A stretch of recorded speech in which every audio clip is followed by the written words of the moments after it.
All right, folks, I'm going to get started. Thanks for joining us again. Appreciate your time.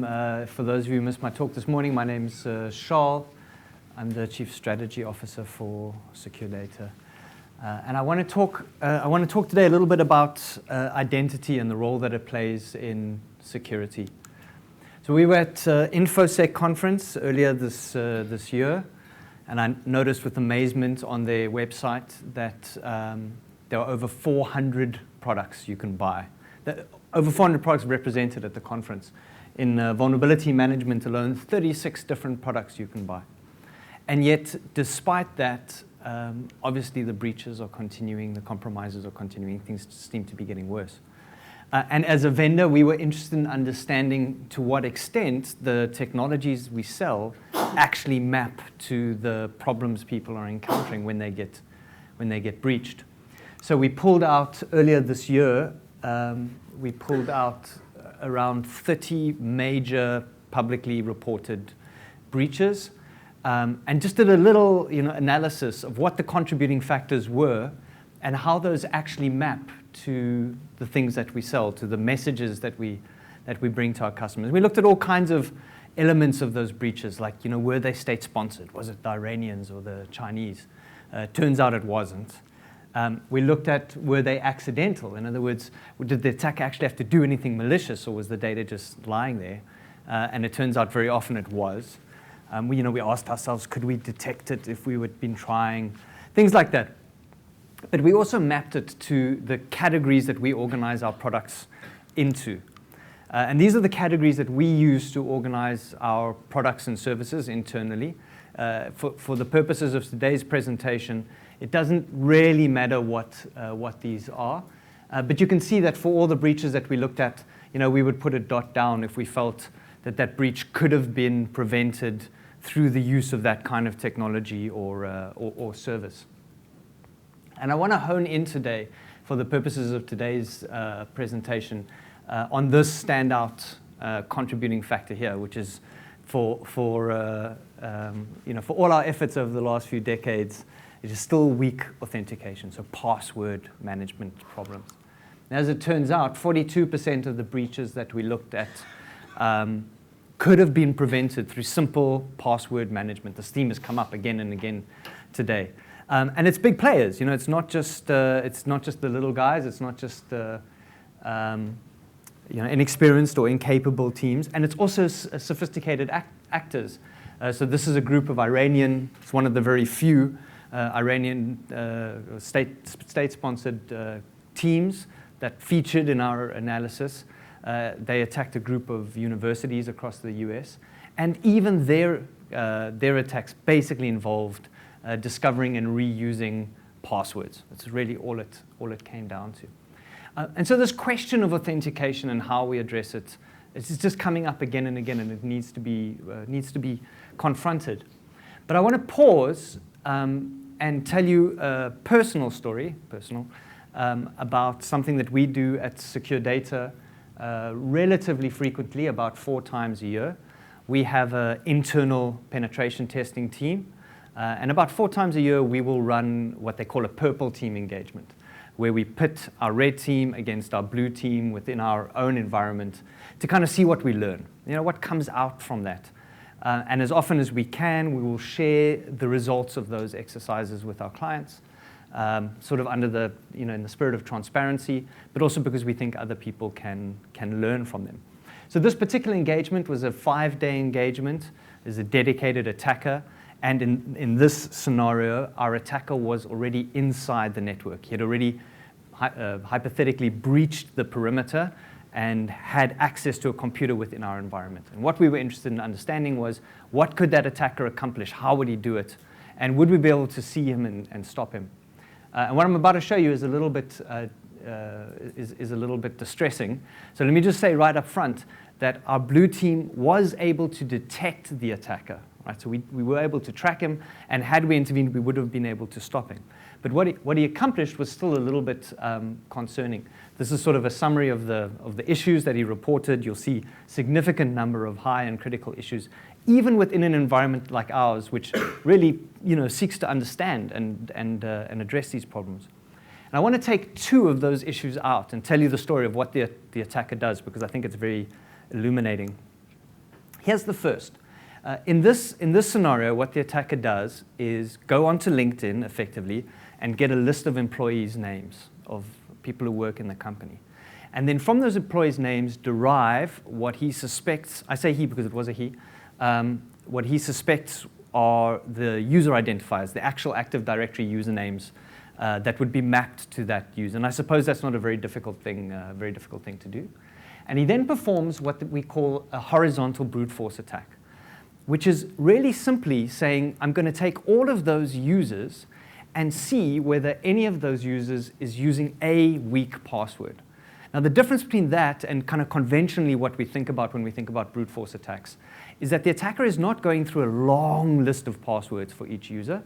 He's going through a very short list of passwords for each user. So he's hunting for that user which has the weak password rather than the password that a particular user has, right? That's the paradigm shift. And in doing this, he discovers a user that does in fact have a weak password. And I'll talk more about that password in a moment. He discovers a user amongst our database of users who has selected and is using a weak password. Using that user's Active Directory credentials then can authenticate to the system, and then using Microsoft's native capabilities can extract a complete list of all the users within our environment. And repeats the process again, now with a bigger list of users. Same idea, bigger list of users. Finds another user, 2. This time, that user happens to be a local administrator, meaning he's got administrative privileges on his own computer. Logs in on that computer using those administrative privileges and runs a, again, native Microsoft capability, which is exploited through a tool called Minicat. You may have heard of it. It's very popular. It's the same fundamental concept that NotPetya used in an automated fashion, and effectively dumps a list of cached credentials from that machine. So if a domain administrator had interacted with that machine previously, then that domain administrator's cached credentials are on that machine, and using Mimikatz, the attacker is able to dump them, and then in that way extracts a domain administrator's password, username and password. 1, 2, 3 steps, boom. And he went from having no credentials to being a domain administrator, effectively just by guessing passwords that people would have. So that's the first example I wanted to tell you. And this, incidentally, this is, as I said, was used by NotPetya, exactly this methodology. It is so well understood, so precisely weaponized that you can build it into a piece of code and let it run across your network without even needing a red teamer, right? It's not a sophisticated thing in that sense. And here you can see the brute force running. So this is a tool that one of our pen testers wrote called User Numerator. And you can see him just testing all those usernames that he guessed would exist from the LinkedIn credentials to see if they actually exist. And then he runs the horizontal brute force across those users. In the next scenario, the attacker searched across the network for machines with known vulnerabilities and discovered a machine that was vulnerable or was missing a patch called MS1710, which you may recognize as the bug that was exploited by WannaCry. So that 17 means 2017. That's when that bug dates back to. And this machine had not been patched since 2017. What had happened was we had moved our CRM from an on-prem CRM to a cloud CRM. The administrators or system administrators had moved all the data off that machine, and sort of under the spirit of just in case, had left it there. Thinking, well, maybe someone's going to want something from it. It's disconnected. It's on the network, but disconnected from the domain. But it's still sitting there in the corner. The attackers find it. They exploit it with a, point-and-click tool. And they drop onto that machine as a system administrator. They use remote access then to connect to it, and then dump again the cached credentials from the registry in this case. Copy those cached credentials across, and extract the hashes and clear text credentials from that dump. And one of those hashes happened to be a domain administrator again. And so again, 1, 2, 3, from a single machine that was sort of forgotten in the back of the network to a list of cached credentials to domain administrator. Now, when we talk about cached credentials, this term here, you sometimes, using this tooling, do get the actual user password out, depending on exactly which version of Microsoft you've used and how it was implemented. But most often what you get is what's called the password hash. This is something I'm sure you would have heard about. Password hash is a cryptographic representation of the password that should not be reversible. You should not be able to go from the hash back to the clear text password. In that sense, the fact that the hash gets compromised shouldn't lead to a compromise of that account. But through a process called password cracking, we use just enormous brute force to derive that password hash, the clear text password, from the hash. That's what they talk about when they talk about password cracking.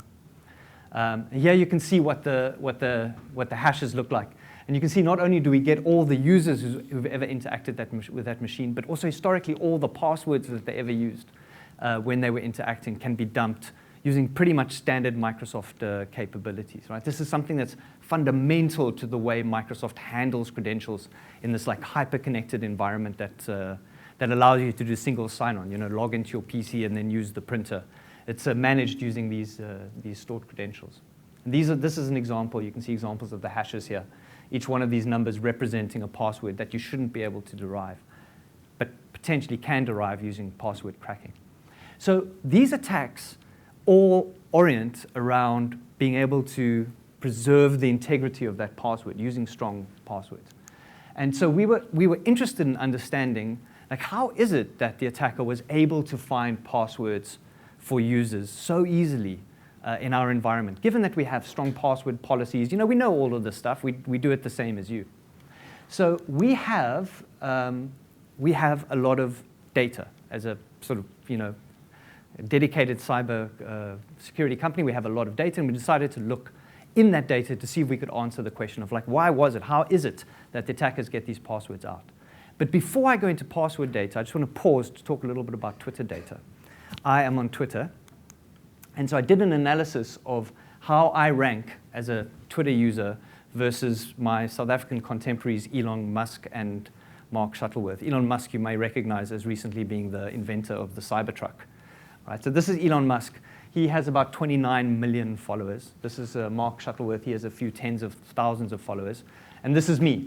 I have like 1,000 followers. And in analyzing my Twitter data, I discovered to my distress that my dog, my mom, and my sister are already following me on Twitter. And so in terms of Twitter growth, I've sort of reached the end of my authentic social network. So I'm left with a gap of about 27.5 million followers if I want to catch up with Elon Musk. And so this is a call to action. Please take a moment, follow me on Twitter. I have a big gap to close there, and every vote counts. So coming back to passwords. We have in our possession about 2.5 million hashed passwords that we collect as one collects these things without going into too much detail. About 1.5 million of those are unique.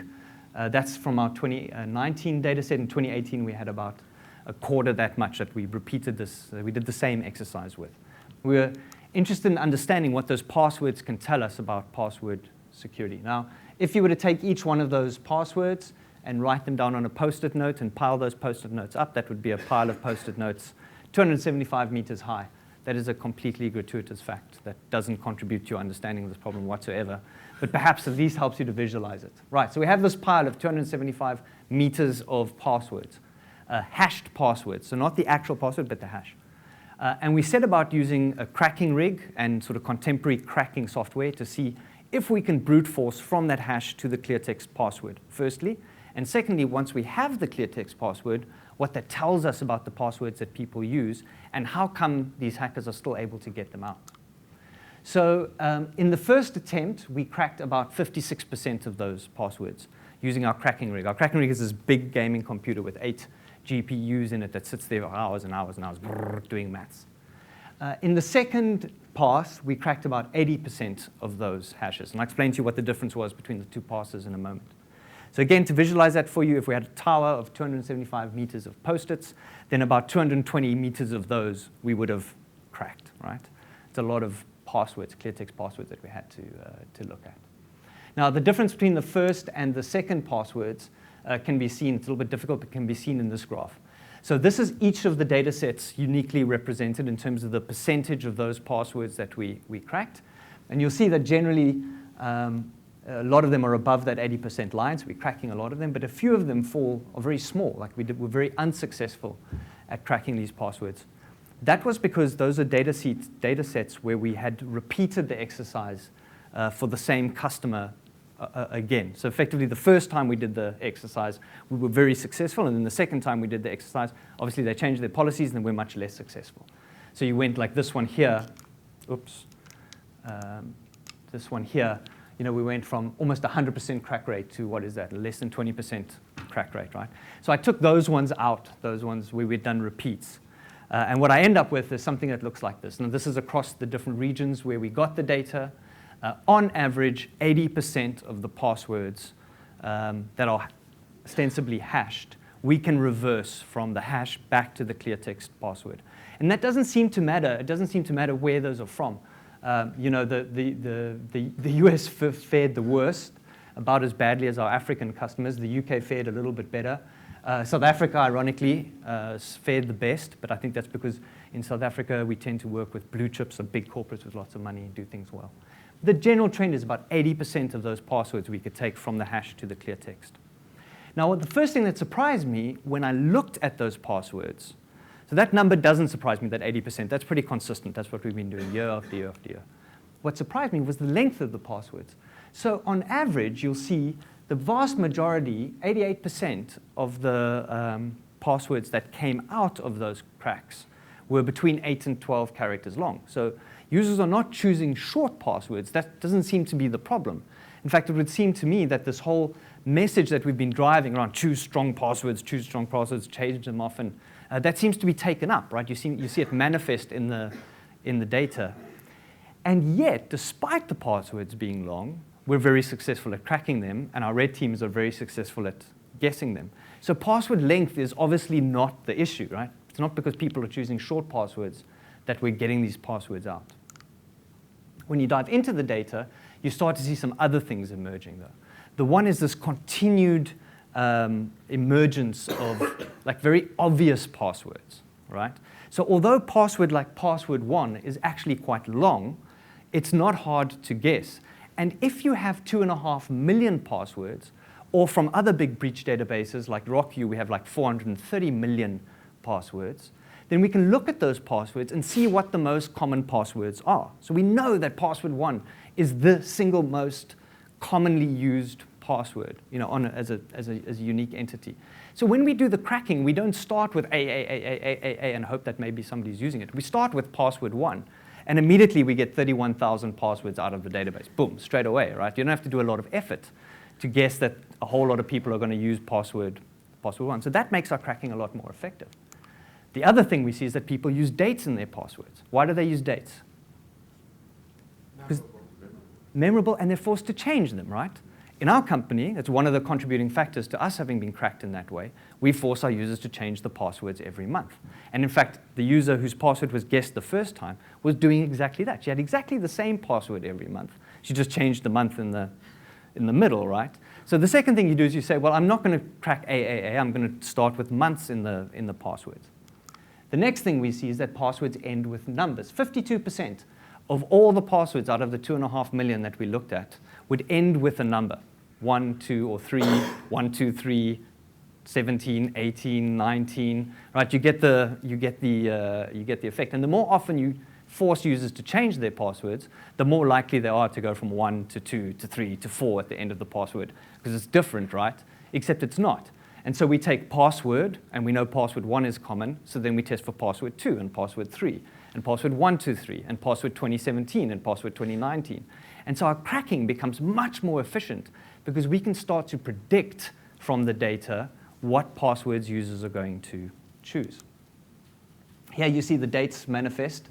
So up to 10%, this was from 2018 data set, up to 10% of all the passwords ended with 2017, right? Because users are forced to change their passwords all the time, so they put something in that they're going to remember.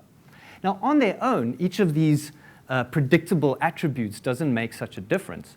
But if we put them all together, we build what's called a template. And the cracking software actually will build the template for you from one data set and apply it to another data set. So I can take the RockU password dump, which was 432 million passwords, clear text passwords, and I can use it kind of using, it's not machine learning, but using data analytics. I can use it to create a template that tells the cracking software what passwords are most likely to look like, and I can apply that template to cracking other password databases and then improve my template and so on. And so you can see 6% of the passwords in that data set ended with a single digit. 6% contained a month. 6% had first letter capital, last letter symbol. 9% ends with 3 digits. In fact, only 12% of the passwords in that database didn't comply with the template, didn't match one of those characteristics in the template. So this is the reason why the passwords are still being cracked so easily, up to 80% of them. And it's also the reason why the attackers were able to predict what a user password would be in their horizontal brute force attack. So the password they used was, I think, May 2018, 1 to 3, I think, which ironically complies with the exclamation mark at the end, which complies with the password complexity policy and gets changed every month and is therefore completely predictable. So looking at the data that way and seeing how, the thing that interests me is seeing the differing impact that the password policy has to what we expect. And because we think that by enforcing these complexity password policies and forcing users to change those policies on a regular basis, we think that we're making our passwords better. But in fact, we're, in a bizarre way, actually making our passwords a little bit worse, right? We're making them more predictable. And one of the reasons for that is because as defenders, I believe, and this quote comes from a blog post by Microsoft back in 2015, as defenders, we tend to think in lists. We tend to think in compliance. We tend to think in checkboxes. Like, what are the 5 things we need to do to secure our passwords? What are the 10 things that are required for cloud security? What are the top 5 user and identity management best practices? That's how everything's like a top 5 or a top 10 or a checklist. Attackers don't think like that. Attackers think in graphs. And by graphs, I don't mean bar charts and pie charts. I mean semantic graphs. Graphs that show how things are interconnected. And that's exactly, in both of those scenarios that I showed you, that's exactly what happened, right? The attacker finds one thing and then pivots, and then finds another thing and then pivots, and finds another thing and pivots. He exploits this fundamental interconnectivity between people and systems in our environments in a way that I think as defenders we continuously underestimate. That's incidentally one of the reasons why getting a good red teamer in is good, because they illustrate that divergence in thinking to you. So from this blog post, I just want to pull out this example that they give, which illustrates almost exactly what happened to us.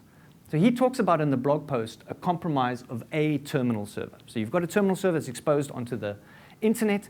Typically what would happen is that the attacker would guess a password for a user on that terminal server, or would find a bug on that terminal server and exploit it. As soon as he drops onto that terminal server, he has access to the cached credentials for all the users who ever used that terminal server. And that could be hundreds or thousands of users. Those credentials get pushed through that cracking system, and he now has passwords for all that users. And what he illustrates in the blog post is how the attacker then can move from one user to a computer that user has access to, and from that computer to another user, and from that user to another computer that user has access to, and just keeps pivoting around until eventually he gets to that critical asset that he's looking for. And this example, I think, not only, although it comes from 2015, is it's still extremely relevant today, as our pen tests illustrated, but also shows the real power of this sort of graph thinking relative to list thinking. So it illustrates, for example, why when people talk about protecting critical assets, like, well, this is the asset we need to focus on, and we're going to patch this asset and ensure that there's strong authentication on this asset, how that can often be misleading, because that's list thinking. We think, like, here's a thing. What are our top 10 most valuable assets? We're going to protect those. where in fact that's not how the attacker works. How the attacker works is, where can I find one way to get in, and what new access does that give me? And then when I've got that new access, what new access does that give me? And so the attacker sort of worms through the environment in a way that is not apparent to us, I believe. So in terms of contemporary sort of us versus them, this graph thinking versus list thinking, I think is a very powerful and important thing to understand. And it's manifesting in almost all of these compromises that we see. The other thing I want to point out, which is much less kind of philosophical, much more practical, is simple password reuse attacks. And I'm sure you've all heard about this, and I know it's a little bit boring, but it cannot be said enough. Both of those attacks that we looked at used something called credential stuffing. Credential stuffing is when you find a password for someone and you reuse it elsewhere. I just got an email yesterday from Have I Been Pwned? You all know Have I Been Pwned? It's probably the 11th time that my identity has been compromised somewhere on the internet. Like the 11th time. It's ridiculous. I'm a security professional, and I cannot keep my credentials safe. Not because I'm doing anything wrong, but because other people are being compromised. And every time that one of those 11 people gets compromised, my username and password is effectively in the clear somewhere and in the hands of an attacker. And if that username and password is used anywhere else, on any of the corporate or private systems that I use, it will be used in a credential stuffing attack. Now, just to make that real for you, when I was preparing this talk in September, I came across these two tweets, just coincidentally. The guy from Shape on the top left reckons they see on their systems 2 billion credential stuffing attempts a day. A day. That's attackers who've got these databases of usernames and passwords. It's completely automated, and they just go across the whole internet looking for places where those usernames or passwords may work. So that's the same dynamic that we saw inside of secure data when we did the red team, just expressed onto the internet, right? We've got the username and password. Where can I use it to get access? And once I'm there, what can I get from there? Akamai, in a much more sort of scientific paper, reckons that between phishing and credential stuffing, those are the top things that financial institutions still have to struggle with today. So it's a very simple thing, but it illustrates list versus graph thinking, and it's what's being used today to compromise us. And I'll get to why that's important now. So the first thing that we learn from that is when we think about passwords and password security, we need to understand that passwords are being either cracked, that means we're going from the hash to the clear text password, and that we're doing, as we saw, with about 80% effectiveness. So if a password is compromised in its hash form, you can assume that 8 out of 10 of those passwords will emerge in the clear text, and then we have them. Or passwords are being stuffed, in the sense that passwords are being reused. The notion that we protect our users by blocking brute force attempts, so like, lock them out after 10 tries to stop attackers getting in, is just completely irrelevant in today's threat context. It's not how these attacks are happening. So mechanisms like reset your password every 30 days, lock an account out after 3 failed entries, those things just don't counter any realistic current threat. They're inappropriate. The other thing that we learned from these 2 or 3 studies that we did is that policies, when they're driven down through compliance or regulation or best practices, they do apparently have an effect. And I found that fascinating. And we can actually see it through the data over the years. Passwords are getting longer, and passwords are getting more complex. In that sense, the messaging from people like me who stand up here and compliance bodies and the NCSC and that, they do have an effect. But they're not correct. The guidance that says, make your passwords complex, make users change them, lock them out if they get it wrong, it wasn't correct thinking. And it's saddening to me that as an industry, we have this sort of echo chamber, where people start saying strong passwords, and then everyone says strong passwords, and then everyone's sort of on the same, beating the same strong password drum. And I think there's much too little thought that goes into whether that messaging is actually correct and appropriate, and much too much sort of just repeating of the same message without due consideration. And then the final thought that I'll leave you with, coming from kind of what we learned from these 3 exercises, is it would seem to me that today, particularly if you have a system exposed on the internet, you must be running multi-factor authentication, not just for yourself, but also for your end users. Without it, you literally just do not have a hope of defending yourself against these kinds of attacks. There's a lot of debate about multi-factor and how it should be implemented. It seems very clear today that the security of mobile, that's my time. The security of mobile networks is significantly under threat. So if possible, avoid SMS-based authentication. Preferably use push-based or token-based if you can get it. It's shouting at me a lot. It's like my alarm clock in the morning. It just doesn't want to give up, you know. But between those three options, I really don't mind. I think the key takeaway is if it's not on your security strategy, then you're simply not doing it right. And that, folks, is my message for this afternoon. Thank you very much.